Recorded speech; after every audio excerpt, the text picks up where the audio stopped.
Let's talk about nuclear reactions. We have a set of four basic nuclear reactions that we're going to investigate, and then we'll look at two other ones a little bit more complex.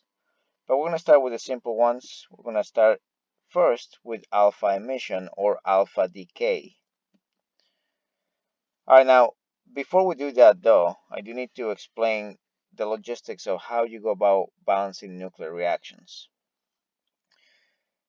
First, you're going to have either one reactant and you're going to produce a number of products, or you're going to have some reactants and some products. But the way you go about balancing nuclear reactions is by paying attention to the masses on the upper left portion of the elements or particles. And the idea is that the summation of the numbers on top for whatever species you have on the product has to equal the summation of the numbers on top on the reactant side. And the same logic applies to the numbers on the bottom, right? So the Z1, Z2, if you add those two together, that has to equal the summation of the numbers on the bottom on the reactant side, which in this case is just Z. So what this tells you is that, yes, sum of products must equal sum of reactants from the point of view of the atomic numbers or the charges of the particles and the masses of the particles. So that means that A has to equal A1 plus A2, and Z has to equal C1 plus C2. All right, so now let's talk about alpha emission. Now, as the name implies, alpha emission or alpha decay is a reaction that characterizes itself by producing an alpha particle, which is the helium-4 nucleus. So the alpha particle that gets produced as a product makes a restriction on what the new element or isotope will be as a product. Because if you start with an atomic mass of Z and the atomic mass of helium is 2, that means that the atomic mass of the new isotope will have to be Z minus 2. And because the atomic mass of the initial element was A, and the atomic mass of helium-4 is 4, the atomic mass of the new isotope will have to be A minus 4. So this is how you find out the values of the mass and the atomic number of the new element. All right, and in essence, what this is doing is lowering the atomic mass by 4 nucleons, and it's decreasing the atomic number by a value of 2. So you're actually changing the identity of the element by moving the element 2 units to the left on the periodic table. And typically speaking, alpha emission is going to happen for elements that are really high in atomic number. So elements up in the actinide series like uranium, thorium, bismuth, if you're above an atomic number of 89, I would say, you're probably likely to undergo alpha emission. And so if uranium-238 undergoes alpha emission, it will decrease its atomic number by 2, meaning that you move 2 units to the left, in which case you're now dealing with thorium, but you will have to move 4 units down because the atomic mass is decreasing by 4 units. So instead of being uranium-238, you will now be thorium-234, right? That will be the new event. And that, of course, may also still be radioactive because it doesn't land anywhere on the stable isotopes, and that may still decay further and further, which for uranium tends to be the case. All right, so let's give you a few examples so that you can completely see the extent of this process, alpha emission or alpha decay. If we start with if we start with plutonium-239, okay, plutonium has an atomic mass of 239 in this case, but an atomic number of 94. Because this is greater than 89, it's very likely that it will undergo alpha emission. So we place that, yes, and you can see here in the periodic table, it's all the way down in the table. So we take that plutonium-239, produce an alpha particle under the assumption that we will undergo alpha emission. And what that means is that because the atomic number of plutonium is 94, the new particle that's going to appear here will have to be 92 because we already have a 2 in there, right? So we have 92 for the atomic number of the new element because 92 plus 2 equals 94.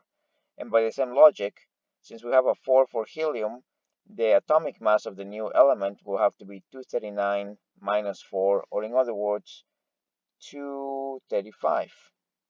Now, if you look at the periodic table, element 92 is actually uranium. So we're dealing with uranium-235 in this process. All right, and that's the idea with the alpha emission. Now, beta emission or beta decay characterizes itself by producing a beta particle, in other words, an electron. So you will produce an electron in the course of this reaction. And because the electron has a -1 charge, what that means is that if you start with an atomic number of Z, the atomic number of the new particle will have to be Z plus 1. That's the only way to end up with Z on both sides of the equation. But because the mass of the electron is 0, the mass that you start for the original isotope is the mass that you're going to end up with for the new isotope. So you, in essence, increase the atomic number by 1 unit upon undergoing beta decay or beta emission. And if you look at the periodic table, technically speaking, if you start with an isotope that is to the left of any of the stable isotopes, that will be a clear indication that you will probably have to undergo beta emission, because being to the left of any of the stable isotopes means that for you to become stable, you will have to migrate to the right side of the table, which means that you want to increase the atomic number by 1 unit. So that you can make happen with beta decay, right? So to give you an idea, let's take a look at silicon 33. Looking at the table right here, okay, so here's where silicon is. And silicon has 3 stable isotopes, silicon 28, 29, and 30. None of them are silicon 33. So to figure out where that is, you simply keep going up. This will have to be silicon 31, silicon 32, silicon 33 will be right here. And there is nothing to the left of silicon 33, but there is stuff to the right of it. So here this will tell you, yeah, silicon 33 is very likely going to undergo beta emission, so that it moves its atomic number closer to sulfur 33. All right, so with that premise in mind, you could say, okay, so silicon 33 will produce the electron, it'll undergo beta emission, and because the charge of the electron is -1, that means that the atomic number of the new element will have to be 15. The mass, however, will be untouched. The mass will still be 33.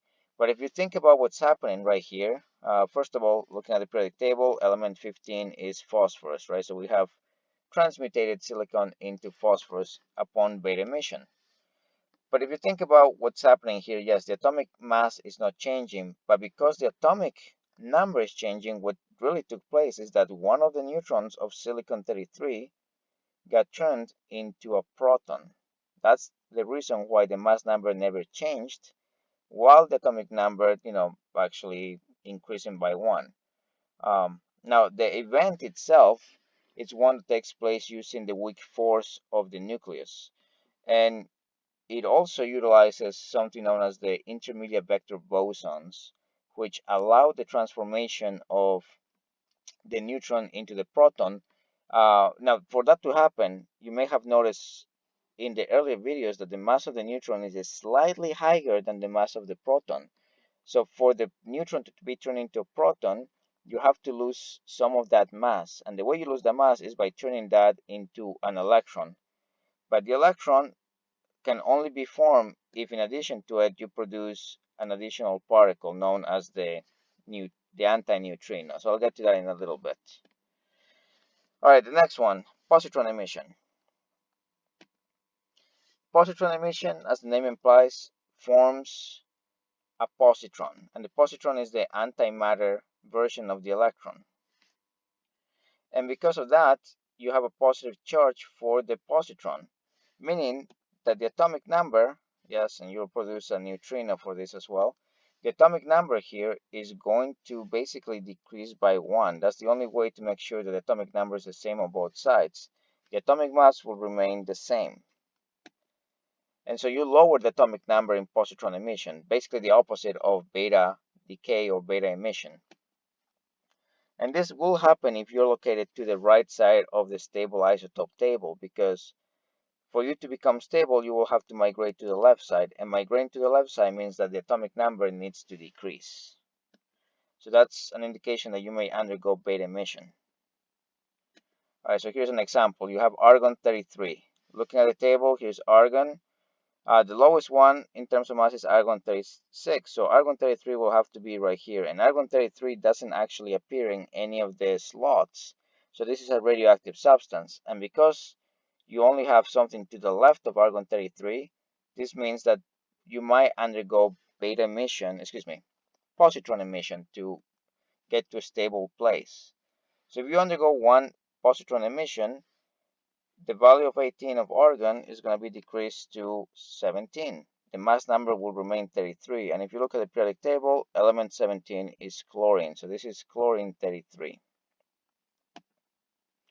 All right, finally, electron capture. Electron capture, as the name implies, is a process in which an electron reacts away with the nucleus. In essence, what you're basically doing is you're taking up an electron and utilizing its mass to turn a proton into a neutron. And so what you can see right here is that Z minus 1 is going to give you an atomic number of Z minus 1 for the new particle.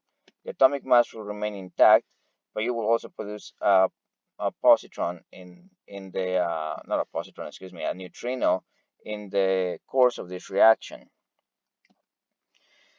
And what you can see right here is that electron capture has the same effect as positron emission. You do decrease the atomic number of the particle going from reactant to product side, which means that if you're to the right side of the table, you have a chance of undergoing electron capture to decrease the atomic number of the element.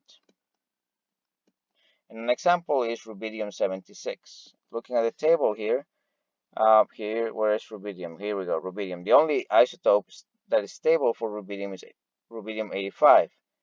So rubidium 76 is going to be all the way down here, which has nothing around it. The closest thing is to the left of it, meaning that you want to decrease the atomic number. So that tells you that this could undergo electron capture. And if it does, you write your electron here on the left side. 37 minus 1 tells you that you're going to produce, yes, you're going to produce your neutrino. But you will also produce a particle with a value of 36 for the atomic number. The atomic mass will be 76. And looking at the table, element 36 is krypton. So this is krypton 76 to be most exact. All right, now, the way you actually go about telling whether the process will undergo electron capture or positron emission to decrease the atomic number of the element is based on the masses. One thing you will notice right here is that in electron capture, you are basically taking up an electron and turning that into a neutron. But in the process of undergoing positron emission, all you have on the left side of the equation is a proton. By the time you turn that into a neutron, you have to acquire the mass, the extra mass that the neutron has, and that's roughly the mass of an electron. And in addition to that, you have to produce a positron that obviously has the mass of an electron as well. So in order to make positron emission happen, yes, you're going to have enough energy or enough change in mass that you could actually come up with the energy of an electron. And the mass of the electron associated with the event of positron emission, which, as I told you, you produce the mass of one electron from the positron that you're forming, but also from turning the mass of the proton into the mass of a neutron, which is roughly speaking the mass of an electron in terms of the change. So twice the mass of the electron is roughly speaking 0.001097 grams per mole. So the idea is pretty much this.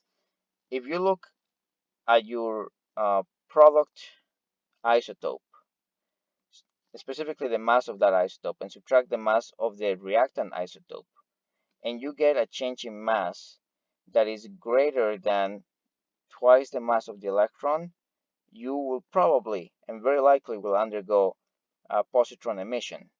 But if the change in mass is less, like it's up here, less than twice the mass of the electron, then all you could do is undergo electron capture. And that's how you're going to tell whether you're doing electron capture or positron emission for sure. All right, so with that being said, I'll stop the video right here. On the next video, we'll talk about fission and fusion reactions, and we'll go a little bit deeper than that.